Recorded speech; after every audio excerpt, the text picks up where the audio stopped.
يا خبر، الولد لسه نايم بالجزمة زي ما هو. يا احمد يا احمد. في ايه يا ماما؟ بتصحيني ليه دلوقتي بقى؟ بصحيك ايه يا ابني؟ انت عارف احنا الساعة كام؟ انت نايم النهار كله يا حبيبي وسهران بالليل. بقى انت جاي امتى يا حبيبي علشان تنام بالجزمة كده؟ يوه، هنبدأ بقى الاسطوانة بتاع كل يوم. بقولك ايه يا ماما، انا بصي انا مش شايف قدامي وعايزه انام، سيبيني كده ساعتين تلاتة انام لو سمحتي. كده برضه يا احمد؟ ده اسلوب؟ خلاص ماشي، براحتك. وبعدين بقى مش هعرف انام كده، طيرت النوم من عيني، اما اقوم اخرج احسن. ده انت خارج ولا ايه يا احمد؟ يو يا ماما، انت كل شوية نفس النغمة، رايح فين وجاي منين وخارج ليه؟ سيبيني بقى براحتي. في حد يكلم كده امه برضه يا احمد؟ من يوم ما انت صاحبت اصحابك دول وانت كلامك معايا بقى بطريقة وحشة خالص. الله يسامحك يا ابني. لو سمحتي بقى يا ماما سيبيني اعيش حياتي بالطريقة اللي انا عايزها، انا ما بقتش عيل صغير. ده انا بنصحك يا ابني علشان خايفة عليك. بلاش الاصحاب دول. انت متغير من يوم ما صاحبتهم. لو كانوا اصحاب كويسين كان حالك هيتغير للاحسن. يوه، مش هنخلص بقى من الحكم والمواعظ دي بقى يا ماما. خلاص احنا ما عدناش قاعدين في زمانكم، احنا بقينا في زمن تاني، نخرج ونسهر ونلعب ونصرف، ما عادش زيكم بقى. زمان ايه بس يا ابني اللي انت بتتكلم عليه؟ الموضوع ملوش علاقة بالزمان. الموضوع ليه علاقة بينا احنا. ازاي كنا بنسمع كلام اهالينا لانهم كانوا بيقولوا الصح؟ ازاي ما كانش حد فينا يقدر يرفع عينه كده في اهله ولا يعلي صوته عليهم؟ اللي انت بتعمله ده غلط يا احمد، صدقني. لا لا لا لا، انا ما عنديش وقت بقى اقعد اسمع الكلام ده، انا نازل. وبعدين بقى يا ربي اعمل ايه في الموضوع ده؟ الولد حاله بيتدهور خالص. يا رب يهديه يا رب ويبعد عن اصحاب السوء دول.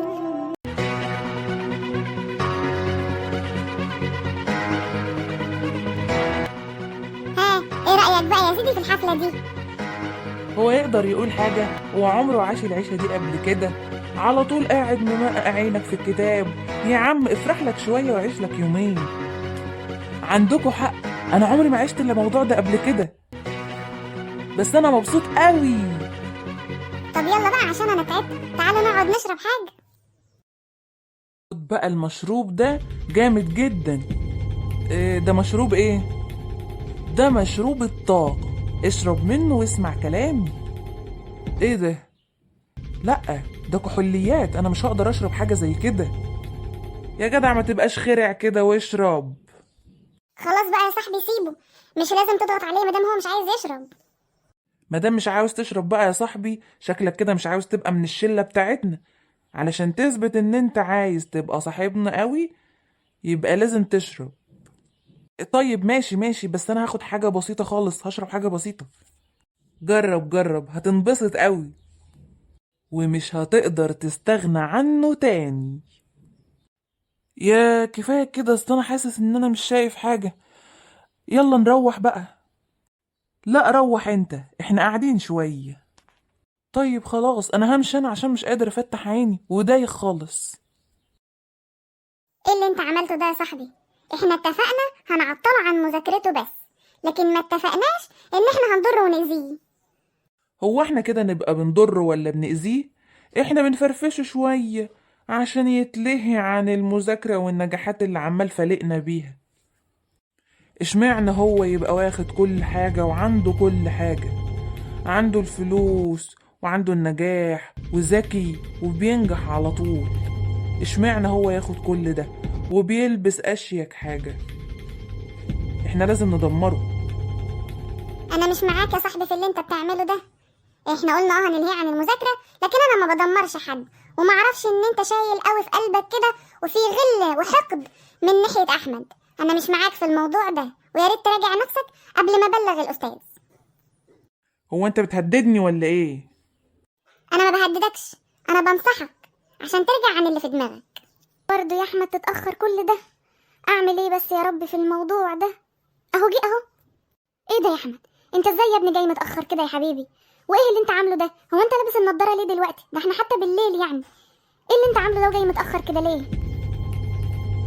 سيبيني يا ماما سيبيني، انا عاوز انام.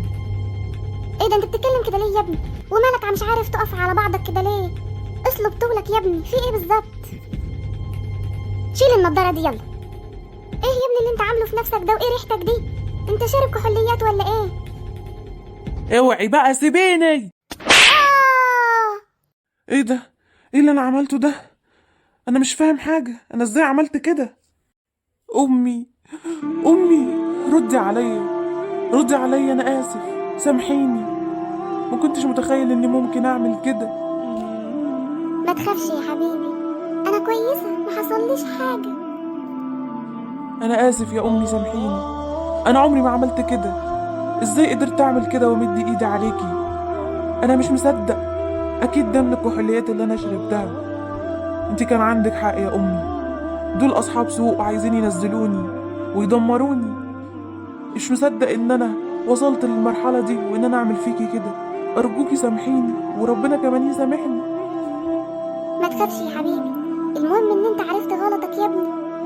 خلي بالك من اصحابك، اصحابك هم مرايتك، لازم يبقوا ناس كويسين. ما تخافش يا حبيبي، انا مسامحاك، وان شاء الله كل حاجه هترجع احسن من الاول.